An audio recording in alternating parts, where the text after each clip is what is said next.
Hello everyone, this is Rupali. I welcome you all from the core of my heart in my channel Ascension. Twin Flame Energy Update. Twin Flames collective में कैसा feel कर रहे हैं आप? सब ठीक है ना? या थोड़ा गुस्सा, चिड़चिड़ापन, ओवर इमोशनल तो नहीं हो रहे? कलेक्टिव में ट्विन फ्लेम्स में यही एनर्जी बनी हुई है। पिछले 1-2 दिन से यही एनर्जी बनी हुई है और ये अभी 3 से 4 दिन तक और रहेगी। आज 29 जुलाई जुपिटर मीन्स गुरु ग्रह अपनी चाल बदल रहे हैं। जुपिटर रेट्रोगेट होने से इसके साथ ही शनि ग्रह और राहु, सैटर्न और राहु भी रेट्रोगेट होने से इन 3 ग्रह मेजर जो मेन ये तीनों ग्रह के प्लैनेट्स के रेट्रोगेट होने से आपके लाइफ में और सभी ट्विन फ्लेम्स के लाइफ में भी काफ़ी इफेक्ट पड़ेगा। और ख़ासतौर से उनको जिनकी ये तीनों ही ग्रह जुपिटर, सैटर्न एंड राहु अगर प्लैनेटोरियल एरिया में आपकी अगर ये वीक हो तो ये थोड़ा ज़्यादा इफेक्ट दे जाएगा। जो नए ट्विन फ्लेम्स हैं उनको अभी बहुत अधिक केयरफुल रहना चाहिए क्योंकि इस टाइम पर आपको ट्रिगर करने के लिए लोग आएंगे और यहाँ तक कि आपकी ट्विन से भी आपको ट्रिगर मिल सकता है। और अगर आप सेपरेशन में नहीं हैं तो सेपरेशन हो सकता है। जो twin flames daily inner work कर रहे हैं उनको भी ट्रिगर मिल सकता है, but they can easily come out from this type of energy. इस टाइम पर आपके मन पर इफेक्ट पड़ेगा। मून मन का कारक होता है। न्यू मून गया कल, उसका इफेक्ट रहता है 1 हफ्ते तक पहले और कम से कम 3-4 दिन, टोटल 1 हफ्ते इफेक्ट रहता है। 2-3 दिन पहले, 2-3 दिन बाद। इसलिए आपको mood swings, heaviness, over emotional issues, कोई कुछ कह दिया तो जैसे रोने का मन हो। बात बिल्कुल थोड़ी सी थी, छोटी सी थी, पर मन बहुत जल्दी उदास हो जाता है। इस टाइप की एनर्जी बनी रहेगी। लास्ट चैनलिंग में मैंने कही थी कि अब 2-3 दिन तक एनर्जी थोड़ी सी हैवी रहेगी और वो और भी परेशान कर सकती है अगर आप लो वाइब्स या नेगेटिविटी में हो। पर्जिंग हो सकती है तो पर्ज आउट करें। कलेक्टिव में काफ़ी ट्विन फ्लेम्स नेगेटिविटी से इसलिए गुजर रहे हैं क्योंकि आप उन सभी की नेगेटिव एनर्जी पिक करते रहते हैं। यस, दूसरों की नेगेटिव एनर्जी पिक करते रहने से आप नेगेटिविटी में आ जाते हैं या आपका मूड ऑफ या स्विंग हो जाता है। ओवर इमोशंस कोई भी रीजन ऐसा, जबकि आपके पास दुखी होने का या ओवर इमोशंस भी होने का ऐसा कोई भी रीजन नहीं था, फिर भी आप हेवी फील कर रहे होते हैं और वो इसी वजह से होता है।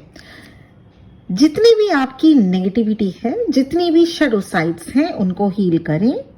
जैसे मान लीजिए आपको जेलस इशू है तो आपको ऐसा सिचुएशन मिलेगा जिससे आप और ज़्यादा जेलस हो जाएं, पर वहीं पर टेस्ट होता है आपका, वहीं पे टेस्ट होता है आपको न्यू मून की हेवी एनर्जी के साथ ही जो 3 प्लैनेट्स रेट्रोगेट हो रहे हैं, इनके इफेक्ट से बचने के लिए हर रोज 1 माला ओम नमः शिवाय का जाप करना चाहिए।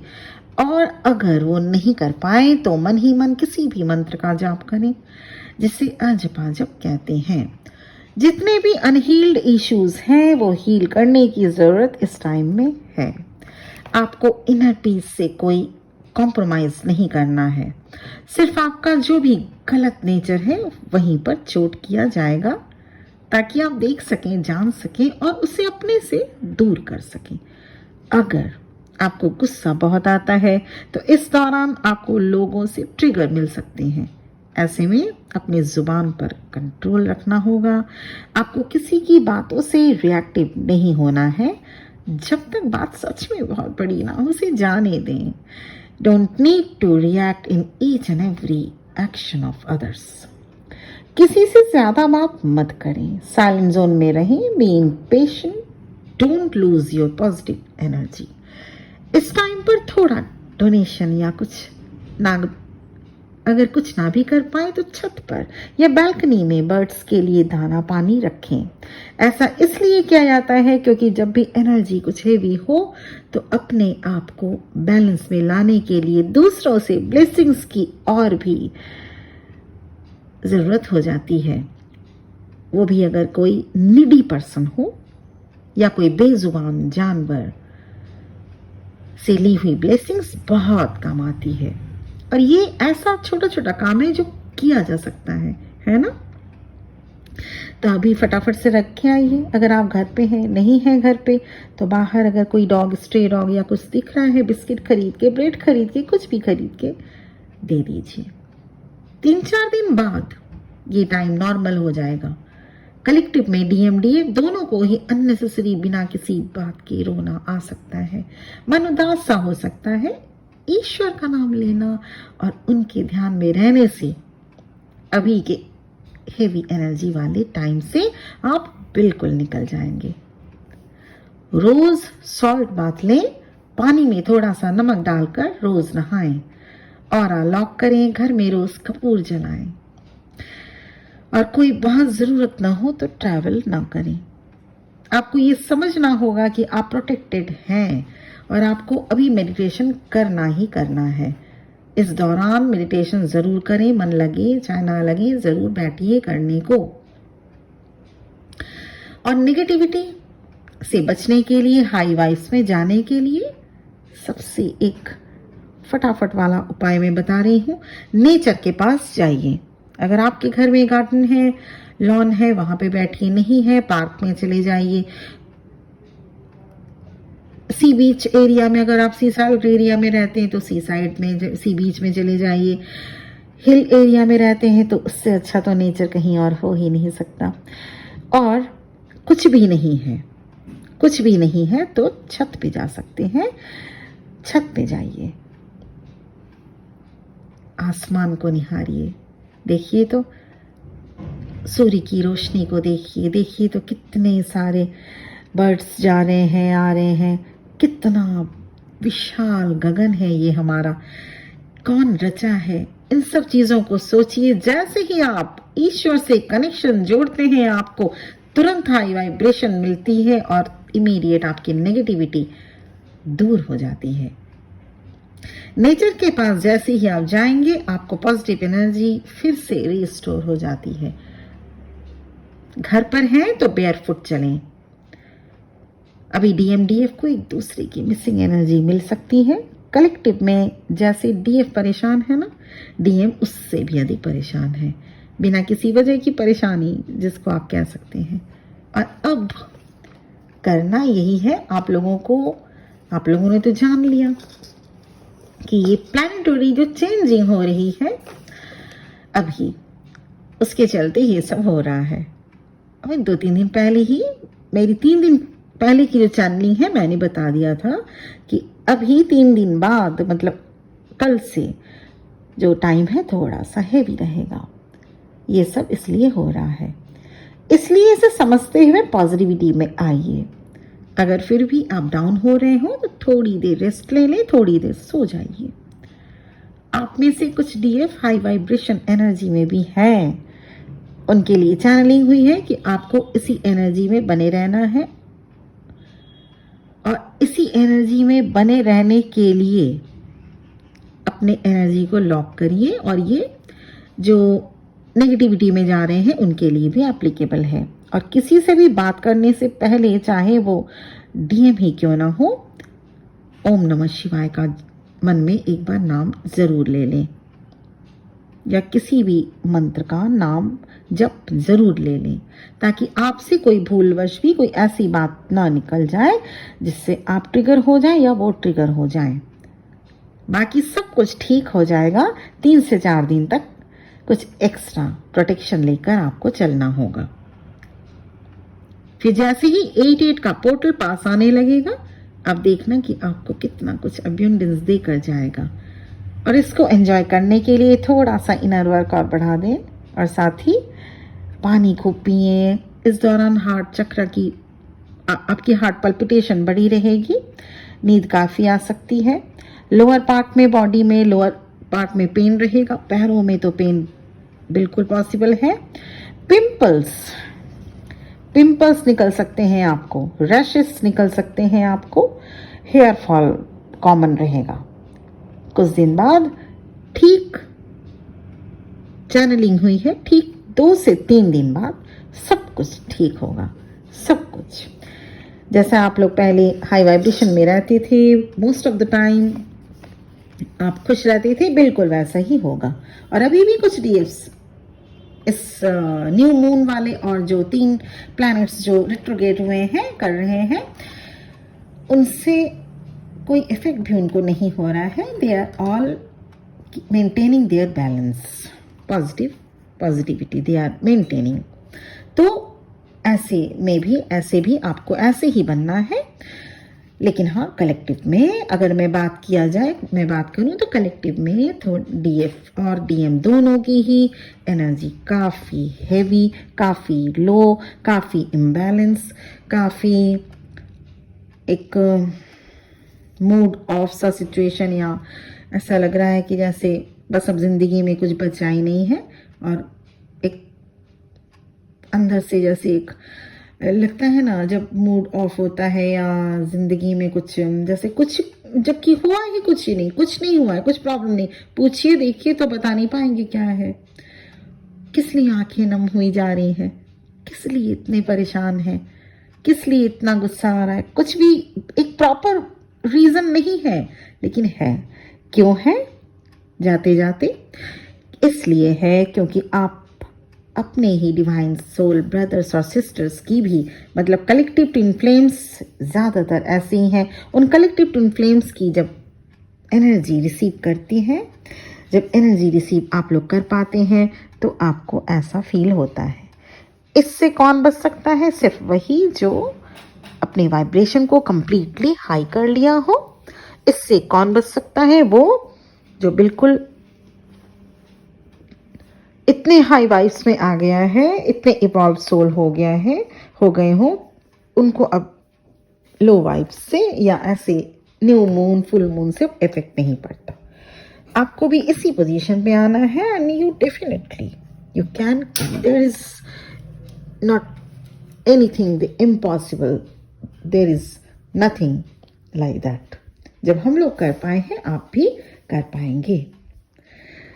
तो थोड़ा सा डिस्टर्बेंस रहेगा, थोड़ा सा इम्बैलेंस रहेगा, थोड़ा सा एनर्जी अप्स एंड डाउन्स बनी रहेगी, थोड़ा रोलर कोस्टर टाइप सिचुएशन बना रहेगा। ठीक 2-3 दिन बाद सब ठीक हो जाएगा, बिल्कुल ठीक हो जाएगा। लेकिन उसी को लेके चलना नहीं है, ऐसा बना रहेगा, इसलिए आपके साथ ऐसा हो रहा है। लेकिन ऐसा भी नहीं है कि आप इसी को लेके सोचते रहें। अगर इसी को लेके सोचते रहेंगे और भी डाउन जाते रहेंगे। इसीलिए नेचर में जाइए, रेस्ट लीजिए, थोड़ी नींद ले लीजिए, पानी पीजिए। उसके बाद हमें क्या सोचना है? ये सोचना है कि जो आज का टाइम है वो कल बीत जाएगा। हमें कल के बारे में भी सोचना है। कल मतलब 2-3 दिन तक, उसके बाद सब ठीक होगा। इसीलिए ये चीज़ सोचें, ना कि ये अभी ऐसा है वैसा है, ये नहीं। आपको ये भी सोचना है कि कल की तैयारी में, कल के सब ठीक होने के लिए अपने आप को जॉली मूड में रखना है। ठीक है, कलेक्टिव में ऐसी एनर्जी है, हम क्यों इफेक्ट हुए, है ना? हमें इफेक्ट नहीं होना है। हो सके तो अपनी नज़र उतारें, अगर कोई बड़ा है तो नज़र अपनी उनको नज़र ही खुद की नज़र उतारें, क्योंकि ट्विन फ्लेम्स को नज़र भी बहुत लगती है। और एनर्जी सक्कर या एनर्जी वैम्पायर ट्विन फ्लेम्स के साथ तो बने ही रहते हैं, बीइंग फैमिली मेम्बर्स और फ्रेंड्स और जॉब प्लेस में। तो ऐसा कुछ करें, प्रोटेक्शन लें। जो आपकी जो हाई वाइब्रेशनल एनर्जी है, जो आप हाई वाइब करते हैं रोज इनर वर्क करके या मेडिटेशन करके, उसको आप लीक आउट ना कर पाए, या कोई आपसे शक न कर ले, आपकी एनर्जी चुरा न ले। तो इस तरह से आपको ऐसे लोग मिलेंगे, ऐसे लोग हैं भी। तो इसलिए आपको अपनी प्रोटेक्शन लेके चलनी है। प्रोटेक्शन कैसे लिया जाता है, ये सब वीडियो इस पे भी बना हुआ है। फिर भी अगर आपको तुरंत जानना है तो मैं एक दो लाइन बता दूं। जैसे मैंने सॉल्ट बाथ कहा, ऑरा लॉक कहा, इसके साथ ही क्रिस्टल्स भी होते हैं। कुछ क्रिस्टल्स प्रोटेक्शन देते हैं। आप अमेजन में जाइए, नजर ना लगे इसकी भी क्रिस्टल्स है। ब्रेसलेट ले लीजिए, ब्रेसलेट हाथ में पहनिए, क्योंकि देखिए फुल मून और हाँ, अब आप बोलेंगे फुल मून, न्यू मून तो चला गया कल, उसका इफेक्ट, लेकिन न्यू मून चला गया फिर आएगा, है ना। हर 15 दिन बाद न्यू मून और हर 15 दिन बाद फुल मून आएगा ही। दिस इज नेचुरल फेनोमेना, इसको हम लोग रोक तो नहीं सकते। तो आप अपने लिए एक ब्रेसलेट ले लीजिए जिसको आप हाथ में पहनिए, फैशन भी हो जाएगा, सुंदर भी लगेगा और आपकी प्रोटेक्शन भी हो जाएगी। ठीक है ना। ये आप करें। कुछ नहीं कर सकते तो कमर में काला धागा बांध के रखें, इससे भी प्रोटेक्शन मिलती है। और आपके रिलीजन में या कास्ट में जैसा भी नजर न लगने लगे, इससे रिलेटेड जो भी कुछ रिचुअल्स किए जाते हैं वो भी आप जरूर कर सकते हैं। तो ये था। और हाँ, जब भी आप अपने पास सोएं, एक लास्ट उपाय, जब भी आप सोएं अपने बैकरेस्ट में, मतलब अपने सिरहाने में, जैसे आप सो रहे हैं अपने सिरहाने में एक जग या एक लोटा, नहीं हो तो एक गिलास पानी से भरा हुआ, एक गिलास पानी से भरा हुआ रख लें। उसको ढक के रखेंगे रात को सोने से पहले। सुबह उठते ही, और वो उस गिलास से या उस जग से, वो स्टील का भी हो तो चलेगा, उसमें आप ढक के रखेंगे और रात तक उससे पानी नहीं पीना है। ये नहीं कि प्यास लगी तो उसी गिलास से पानी पी लें, नहीं। वो गिलास इसलिए, आप अगर रात को उठ रहे हैं पानी के लिए तो आप दूसरे गिलास से, दूसरे जग से पानी पी लीजिए, लेकिन उस गिलास को ढक के रखिएगा अपने सिर के पास। थोड़ा दूर रखिएगा, बिस्तर में गिर न जाए, सिर पे ना गिरे, ऐसा भी ध्यान दीजिएगा, रखिएगा। उसके बाद सुबह जैसे ही उठेंगे, उस पानी को आप बगैर देखे, जैसे आपने ढक के रखा, बगैर देखे आप उसको बेसिन में या इसमें टॉयलेट में आप उसको फ्लश आउट कर दीजिए। उसको पीना नहीं है। इससे क्या होता है, जो नेगेटिव एनर्जी जो आपको बांधे रखने का काम करती है, वो उसमें आ जाती है, उसमें समा जाती है उस पानी में, और उस पानी को आप फ्लश आउट कर दीजिए, बेसिन में डाल दीजिए। उसके बाद उस गिलास को धो के, अच्छे से धो के रीयूज कर सकते हैं। ऐसा 2-3 दिन करिए, ऐसा नहीं कि रोज ही नहीं करना है, इसको 2-3 दिन करिए। ठीक है ना। ये लास्ट ऑप्शन था। और घबराने वाली बिल्कुल कोई बात नहीं। We are warrior, we twin flames are warrior. जो सेनापति होता है ना, जो सैनिक होते हैं, वो घबराते नहीं हैं, कभी घबराते नहीं हैं, और घबराने की कोई भी बात नहीं। हम सब आपके साथ हैं, और ये सिर्फ आपके साथ नहीं, हर ट्विन फ्लेम्स के साथ हो रहा है, अभी भी होता है, और जो इवॉल्व हो गया उसके साथ भी होता है। कभी हम लोग भी थोड़े घबरा जाते, इतने कलेक्टिव में हेवी एनर्जी देख के हम लोग के साथ भी ऐसी होती है। फिर हम लोग, क्योंकि अब समझ गए हैं, तो इसीलिए आप लोग भी जब हम लोग के साथ जैसे हो जाएंगे, आप लोग भी समझ जाएंगे, आप लोग के साथ भी ये सिचुएशन नहीं होगा। जब हम लोग आपके जैसे थे, मैं जब आपके जैसी थी, हाँ, काफ़ी पर्जिंग होती थी, काफ़ी दिक्कत थी, काफ़ी रोना धोना बहुत ही हुआ। तो ये सब एक कॉमन चीज़ है। इससे होते ही एक दिन आप देखिएगा कि निकल आए, कंप्लीट किया इस जर्नी को। चलिए, तो ये थी चैनलिंग। अब चैनलिंग के बाद की चैनलिंग आएगी 8 अगस्त के पहले। ठीक है ना। 8 अगस्त के पहले एक चैनलिंग दूंगी, उससे रिलेटेड आपको क्या तैयारी करनी है, क्या ध्यान रखना होगा। इससे मोस्ट प्रोबेबली ये चैनलिंग 4th को मैं दूंगी, 4 अगस्त को। तो ये चैनलिंग आज के लिए यहीं पे मैं ख़त्म कर रही हूँ।